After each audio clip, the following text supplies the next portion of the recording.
Good morning बच्चों। आज हम 10वीं के हिंदी में पढ़ेंगे अमर शहीद वीर नारायण सिंह। इसके लेखक हैं डॉक्टर सुनीत मिश्र। हम पहले कक्षा में पढ़ चुके हैं और उसके बारे में हम जानकारी ले चुके हैं, तो थोड़ा सा और देख लेते हैं। वीर नारायण सिंह बहुत साहसी थे, वीर थे, योद्धा थे और वह अपने प्रजाजनों के लिए अपने दादा परदादा के मार्ग में चलते हुए वह इतने अच्छे अपने काम को पूरा किया है कि 35 वर्ष की इतनी छोटी उम्र में जब उसको जमींदारी का भार मिला तो वह अच्छे से उसको निभाते हुए जनता की जितनी भी समस्या है उसको घर घर जाकर पूछते थे और उस समस्या को सुलझाने के लिए भरसक प्रयास करते थे। और जैसे ही पता चलता था उनकी समस्या तो उसको तुरंत निपटाने का प्रयास करते थे और जुड़ जाते थे। वह लोगों के साथ रहते थे, उनकी समस्या को सुनते थे और तुरंत उसका निराकरण करते थे। अलग से हवेली या महल में नहीं रहते थे, वह उन्हीं के समान लकड़ी घास फूस से बने हुए मकान में ही रहते थे। अलग से अपने लिए महल नहीं बनवाए थे, इसीलिए वो अत्यंत जनता में लोकप्रिय थे। लोग उसे भगवान की तरह पूजते थे क्योंकि वो सबकी समस्या को सुनते थे और उनकी समस्या का निराकरण करते थे। हर समस्या, खेती से लेकर उनकी जो जितनी भी समस्या है सबका निराकरण करते थे। सब घर घर जाते थे, सबकी समस्या पूछते थे। हर दिन उन्हीं के बीच में वो अपना पूरा दिन भर का गुजारा करते थे। अपने घोड़े में बैठकर वो अपने जितने भी उसके जमींदारी के गांव हैं उन पे घूमते थे और घूम घूम कर सबकी समस्या को सुनते थे और निपटारा करने की पूरी कोशिश करते थे जहां तक उनसे हो सके। तो शहीद वीर नारायण ही थे जो जिसके प्रयास से स्वतंत्रता संग्राम के पहले जो 1857 में जो लड़ाई छिड़ी वो कहाँ, छत्तीसगढ़ के आदिवासी क्षेत्र से ही शुरू हुई। वीर नारायण सिंह जो बिजवार जाति के थे उन्होंने प्रयास किया और उन्हीं के द्वारा वहाँ के जो किसान हैं वो एकत्रित हुए, एकजुट हुए, किसान सम्मेलन हुआ। क्योंकि पहले कभी ऐसा नहीं हुआ था कि किसान एकजुट हो सके। उन्हीं के प्रयास से, उन्हीं के कारण किसान जो है एकजुट हुए। अब हम देखते हैं, इसी बीच अंग्रेजों के नेतृत्वकर्ता स्मिथ को मंगल नामक व्यक्ति से सूचना मिली कि समय अभाव के कारण नारायण सिंह नाकेबंदी का कार्य पूर्ण नहीं कर सका है। पहले जब उनको पता चला कि वो भाग गए हैं तो वो तो बेचैन थे ही, और इधर जो वीर नारायण सिंह थे जेल से भागने के बाद वो निश्चिंत घूम रहे थे। वो जिस जगह पर गए थे उनको लगा था कि कोई मुझे ढूंढ नहीं पाएंगे क्योंकि रास्ता सबको पता नहीं है और पैदल जाना और घोड़े में जाना और उस आदिवासी क्षेत्र में जंगल इलाके में जाना हर किसी के बस की बात नहीं है। जो रास्ता देख सकते हैं, जानते हैं, वही जा सकते हैं।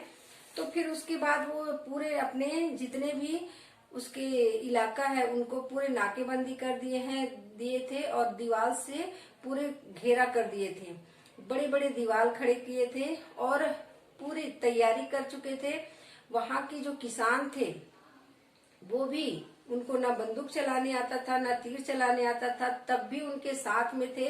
उनके साथ अपने पूर्ण मनोबल के साथ उन्होंने साथ दिया और मनोबल में इतनी ताकत, मनोबल जो होता है वो इतनी भरी थी कि उनको और प्रैक्टिस की जरूरत नहीं, बिना प्रैक्टिस के, बिना अभ्यास के वो उनके पीछे चल पड़े और मनोबल जैसे ताकत और किसी में नहीं होता जो उस किसान भाइयों में था। लड़ने के लिए तैयार हो गए, इतनी ताकत उनमें थी। तो पूरे इलाके को बड़े बड़े दीवार से घेरा किए और जो तैयारी करनी है, गोला बारूद सब इकट्ठा करके रखे। जितना उनके पास था, जितना उनके हैसियत में था उतना इकट्ठा करके रखे और पूरा युद्ध की तैयारी किए। तो वहीं पर उनको स्मिथ को सूचना मिली कि मंगल नामक व्यक्ति ने उनको सूचना दी कि किसी कारणवश नारायण सिंह नाकेबंदी का पूर्ण कार्य जो है पूर्ण नहीं कर पाए थे। जितने समय में होना चाहिए उतने समय में नहीं हुआ, कहीं पर छूट गया है। जो दीवार वो खड़ी करना चाहते थे वो दीवार नहीं हुआ है। तो ये स्मिथ को पता चल गया तथा अवरोध हेतु खड़ी दीवार अपूर्ण है। स्मिथ ने अपने अधीनस्थ जमींदारों के कतिपय सहायकों को घाटी की पूर्ण नाकेबंदी हेतु आदेशित किया तथा 80 सैनिक और नियुक्त किए। अब उनको पता चल गया तो और वो चंचल हो गया। अब अपने कार्य में और तेजी लाया और जो जो उनके सहायक थे, जो जो जमींदार उनकी सहायता कर रहे थे, तो उनको अपने आदेश दिए और 80 सैनिक और बढ़ा दिए। उनके कहाँ जाने के लिए? सोनाखान जाने के लिए 80 सैनिक और नियुक्त किए और अपने जो जो उनके जमींदार थे, जो उनकी सहायता करते थे, उनको आदेश दिए। स्मिथ को अपनी फौजी तैयारी में रायपुर में 20 दिन और खरौद में 8 दिन लगे थे। तैयारी किए क्योंकि उनको पूर्ण तैयारी के साथ वहां जाना था। वहां जाने के बाद और नहीं आ सकते थे क्योंकि दूर है और उस समय पैदल जाना था और पैदल जाने में समय बहुत लगता था और कोई साधन नहीं होता था पहले के जमाने में। जो भी है घोड़ा में और पैदल ही जाते थे। स्मिथ खड़ौद से रवाना होकर अपने निमतल्ला फिर देवरी पहुंचा। यह 30 नवंबर 1857 की बात है। देवरी जमींदार स्मिथ के स्वागत के लिए तैयार ही बैठा था। अब स्मिथ जो है खड़ौद से होते हुए निमतल्ला पहुंचा और फिर देवरी पहुंचा। देवरी के जमींदार उसको इंतजार में बैठा था। देवरी के जमींदार वीर नारायण सिंह के काका लगते थे और बहुत पहले से उनके बीच में शत्रुता थी। तो वीर नारायण सिंह और देवरी के जमींदार दोनों काका भतीजा थे और दोनों के बीच पहले से ही दुश्मनी थी। तो इसी दुश्मनी को निभाने के लिए, उनसे बदला लेने के लिए अंग्रेजों के साथ मिल गया और अंग्रेजों के साथ मिलकर उनसे दगाबाजी की। फिर देवरी पहुंचा। 30 नवंबर 1857 की बात है। देवरी जमींदार स्मिथ के स्वागत के लिए तैयार बैठा था। देवरी का जमींदार रिश्ते में नारायण सिंह का काका लगता था। उसकी नारायण सिंह से खानदानी शत्रुता थी। स्मिथ ने देवरी जमींदार को हथियार की तरह उपयोग किया। जयचंदों एवं मीर जाफरों ने भी इसी देश को सदा विदेशी शक्तियों के हाथ बेचा था। पहले के जमाने से हमारे देश की यह रीति रही है कि विदेशी आते थे, यहाँ पर फूट डालो राज करो वाला नीति अपनाते थे और यहाँ के अपने भाइयों, अपने बंधुओं से ही धोखा करते थे और उनसे मिल जाते थे और धोखा खाते थे। इन्हीं लोगों अपने द्वारा अपने पर ही धोखा करते थे। ये हमारी यहाँ की परंपरा चली आ रही है। तो उसी को निभाते हुए अपने भतीजे को उसके साथ दुश्मनी निभाते हुए उन्होंने यह कार्य किया। उनको गुप्त रास्तों का पता बताया और उनके साथ वो तैयार हो गए और अंग्रेज भी उनको हथियार की तरह यूज किए क्योंकि उनके बगैर वो वहां पर जाना मुश्किल था क्योंकि रास्ता वही बता सकता था। देवरी से स्मिथ ने ऐसी व्यवस्था की कि नारायण सिंह को सोनाखान में बाहर कहीं भी से कोई सहायता न मिल सके। सोनाखान जंगलों में पहाड़ों से घिरा एक किले के समान है। स्मिथ ने ऐसी व्यवस्था की कि कोई भी राजा या जमींदार उसकी सहायता न कर सके और सोनाखान भी जंगलों से पहाड़ों से घिरा हुआ था और वो एक किले के समान बना हुआ था। उसमें बाहर से कोई भी अचानक से आक्रमण नहीं कर सकते थे। तो ऐसे सोनाखान जंगलों से घिरा हुआ था और उसकी जानकारी सबको पता नहीं थी। जब सबको उसकी जानकारी नहीं थी, सिर्फ देवरी के जमींदार को ही पता था वहां के गुप्त रास्ते के बारे में। सोनाखान की ओर प्रवेश के सारे रास्ते को अवरुद्ध कर स्मिथ 1 दिसंबर 1857 को प्रातःकाल देवरी से सोनाखान पर आक्रमण करने हेतु रवाना हुआ। सारे रास्ते को अवरुद्ध कर दिए। अवरुद्ध करने के बाद वो वहां से आक्रमण करने के लिए आगे बढ़ गए। आक्रमण के समय देवरी के जमींदार महाराज साय और शिवरी नारायण का बाला पुजारी भी साथ में था। बाला पुजारी भी उसी के साथ में था। कहाँ के? शिवरी नारायण के। तो इन लोग जो है उनके साथी थे महाराज साय और शिवरी नारायण। देवरी जमींदार स्मिथ की फौज का प्रदर्शन कर रहा था क्योंकि रास्ता उन्हीं को पता था, तो वही रास्ता दिखाता था, रास्ते के बारे में बताता था। देवरी जमींदार स्मिथ की फौज का पथ प्रदर्शन कर रहा था। देवरी के जमींदार जो थे वो स्मिथ के पथ प्रदर्शक, मतलब उसको तो रास्ते के बारे में स्मिथ को पता ही नहीं था, तो ये काम देवरी के जमींदार कर रहे थे, वो रास्ता बता रहे थे और आगे जा रहे थे। स्मिथ की फौज जब सोना खान के 3 फरलांग दूर रह गई थी तब एक नाला पड़ा। उस समय 10 बजा होगा। नारायण सिंह के सिपाहियों ने स्मिथ की सेना पर अकस्मात हमला कर दिया। जब वो वहां सोना खान पहुंचने ही वाले थे, 3 फरलांग की दूरी पर एक नाला आता है और नाला के पास जैसे ही उनकी सेना पहुंचे, उनको पता चल गया, जो वीर नारायण सिंह के जो सैनिक थे उनको पता चल गया कि उन लोग हमला करने वाले हैं, तो पहले से ही उन पर हमला कर दिया और उस नाले में पहुंचे थे तभी हमला कर दिया। उसके बाद दोनों में घमासान युद्ध हुआ। नारायण सिंह के सिपाहियों ने स्मिथ की सेना पर अकस्मात हमला कर दिया। दोनों सेनाओं में घमासान युद्ध प्रारंभ हो गया। तोप एवं बंदूकों से हमले प्रारंभ हो गए। स्मिथ लिखता है, किंतु हम आगे बढ़ते रहे तथा सुरक्षित रूप से दोपहर तक सोना खान पहुंच गए। स्मिथ इस पर लिखते हैं, वो अपने जो वहां पर घटना हुई, जैसे उनके बारे में वो बता रहे थे, लिखे हुए थे। तो कहते हैं कि हमारे तरफ से भी जवाब उनको दिया गया और उधर से भी आया, तो दोनों के बीच घमासान युद्ध हुआ तोप बंदूकों के द्वारा और लड़ते लड़ते हम आगे बढ़ते गए और फिर हम सोना खान पहुंच गए। दोनों सेनाओं में घमासान युद्ध प्रारंभ हो गया और उन लोग सुरक्षित वहां पहुंच गए। हरि ठाकुर का मत है कि प्रारंभ में 10 बजे स्मिथ को प्रथम आक्रमण के समय भारी नुकसान हुआ था, परंतु ठीक समय पर सैन्य मदद मिल जाने से वे आगे बढ़ते ही चले गए। पहले उनको थोड़ा सा क्योंकि आक्रमण वो संभले नहीं थे, उनको जानकारी नहीं था, अकस्मात अगर उस पर हमला हुआ तो उनको नुकसान तो हुआ, परंतु बाद में उसको सैन्य बल मिलने के कारण वो फिर लड़ाई लड़े और आगे बढ़ते गए। अकस्मात कोई हमला कर देते हैं तो वो संभले नहीं रहते, तो उनको थोड़ा सा लेट लगता है संभलने में, आक्रमण करने में। फिर भी दोनों के बीच में युद्ध हुआ, क्योंकि अंग्रेज जो है बहुत सैन्य बल के साथ गए थे और बाद में उसकी मदद के लिए पीछे आ ही रहे थे सैनिक, क्योंकि अंग्रेज जो है अपने में ही सक्षम थे। नारायण सिंह के सिपाही इस बाढ़ को रोकने में असमर्थ रहे, क्योंकि उनकी सेनाएं भारी थी और सैन्य बल के साथ वो आगे बढ़ते ही जा रहे थे। तो इससे जो नारायण सिंह के सिपाही है वो असमर्थ रहे, लड़ने में असमर्थ रहे, क्योंकि उनके पास सैनिक कम थे और सैनिक कम के साथ साथ गोला बारूद धन की भी कमी थी। अतः नारायण सिंह के जंगलों की ओर चले गए ताकि अवसर मिलते ही पुनः आक्रमण कर सके। उसके बाद उन्होंने लगा कि हम अब इसका सामना नहीं कर सकते, तो और अपना ताकत बढ़ाने के लिए गांव को छोड़कर वो जंगल की ओर चले गए और फिर जैसे ही मौका देखेंगे आक्रमण करेंगे, ऐसा सोच के वह चले गए। अन्य गांवों की तरह स्मिथ ने लिखा कि हम शीघ्रता से पैदल ही नारायण सिंह के घर तक पहुंच गए। यह भी अन्य गांवों की तरह रिक्त था।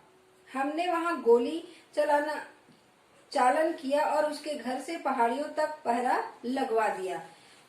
स्मिथ कहते हैं कि हमने पैदल ही वीर नारायण सिंह के गांव गए और गांव में देखे कि हर गांव की तरह ये गांव भी वीराना था, सूना था, कोई नहीं थे।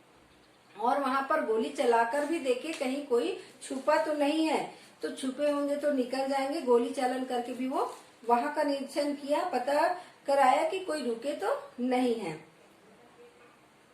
उसके घर से पहाड़ियों तक पहरा लगवा दिया, किंतु पहाड़ियों पर तक हमला न करने का दृढ़ संकल्प किया जब तक कि कटनी से लोग सहायता के लिए न आ जाए, क्योंकि कटनी से और अंग्रेजों के सहायक आने वाले थे। तो वो गांव से और पहाड़ी तक पूरा वहां पर पहरा लगवा दिए और हमला करने के लिए चेतावनी दी गई कि जब तक कटनी से कोई सैनिक बल हमारी मदद के लिए नहीं आ जाते तब तक कोई आक्रमण नहीं करेगा।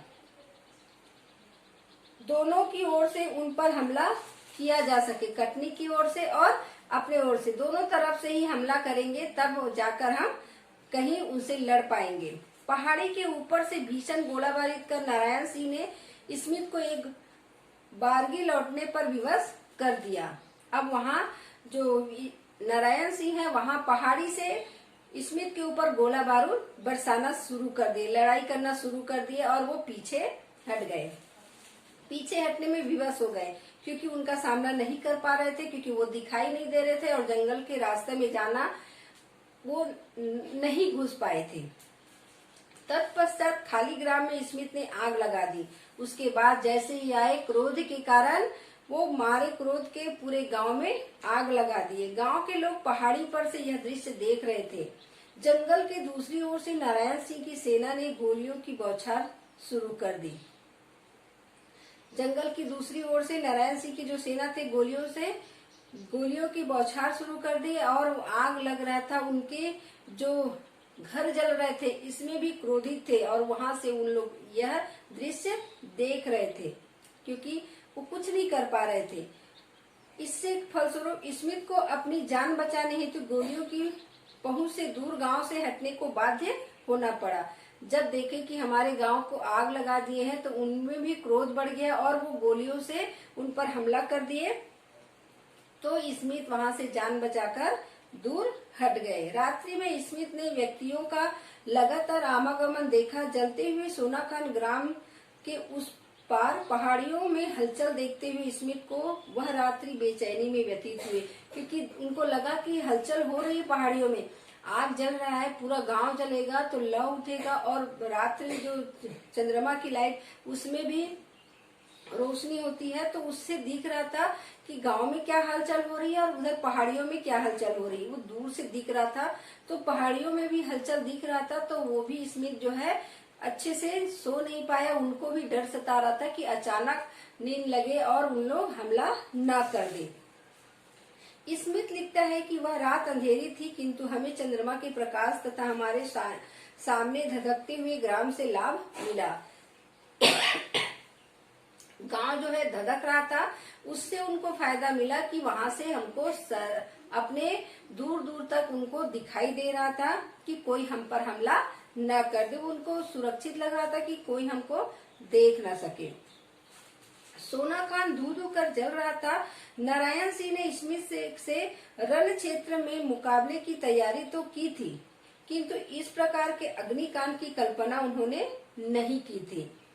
सोनाखान धू धू करके जलने लगा, धीरे धीरे जल रहा था। सबकी जो जिसका जिसका घर था वो देख रहे थे, उसकी आत्माएं त्राही त्राही। नारायण सिंह ने स्मिथ के रण क्षेत्र के बारे में उनको पता था कि वो बहुत भारी सैन्य बल के साथ हम पर आक्रमण करेंगे और हम उसके ताकत के सामने कमजोर पड़ जाएंगे, परंतु ऐसी अग्निकांड की वो कल्पना नहीं की थी कि इतने कायर होंगे कि घर को भी वो जला सकते हैं। इसकी कल्पना उन्होंने नहीं की थी। होगा हमारे बीच में बहुत भीषण युद्ध होगा, क्योंकि वो बहुत सैन्य बल से और ताकतवर है, उनके पास गोला बारूद की कमी नहीं है, तो वो हमारे पास आएंगे तो भारी तैयारी के साथ आएंगे और अच्छा युद्ध होगा, हम उसके मुकाबले करने में कम होंगे, परंतु ऐसे अग्निकांड करके कायरता दिखाएंगे, ऐसी वो कल्पना नहीं किए थे। तो ऐसी कल्पना होता, अगर सबका घर जल जाता, अगर उनको लगता ऐसा, तो वो ऐसी गलती नहीं करते। सुबह तक नारायण सिंह ने देखा कि सोनाखान राख के ढेर में बदल चुका है। सोनाखान जो है धीरे धीरे करके, क्योंकि लकड़ी और घास फूस से बना हुआ मकान था, तो धीरे धीरे करके सुबह तक राख का ढेर बन चुका था, पूरा गांव जल चुका था। नारायण सिंह के आंदोलनों को अंग्रेजों के कुछ स्थानीय लोगों की ही मदद से कुचल दिया था। स्मिथ ने नारायण सिंह के साथ कोई शर्त नहीं रखी। वह सोनाखान के जमींदार के साथ 3 दिसंबर को रायपुर के ओर वापस चल दिया। नारायण सिंह आंदोलन को अंग्रेजों ने कुछ स्थानीय लोगों की मदद से कुचल दिया, क्योंकि स्थानीय लोग ही मदद करेंगे, जो जानकारी रखते हैं उन्हीं के मदद से ही यह हो सकता है। बाकी कोई अनजान उस जगह पर जा नहीं सकते, क्योंकि जिसको वहाँ के बारे में जानकारी होगा वही वहाँ पर जा सकते हैं, उनकी मदद कर सकते हैं, क्योंकि अनजान उस रास्ते के बारे में नहीं जानेंगे। और जो वहाँ के स्थानीय जो जमींदार थे उनसे रुष्ट थे और उनकी चर्चाएं ज्यादा होती थी। वीर नारायण सिंह की लोकप्रिय नेता थे, तो उनके दुश्मन वहाँ पर बहुत थे। तो उन लोगों की मदद से अंग्रेज जो है उन पर हमला करने में समर्थ हुए, उनको पकड़ने में समर्थ हुए।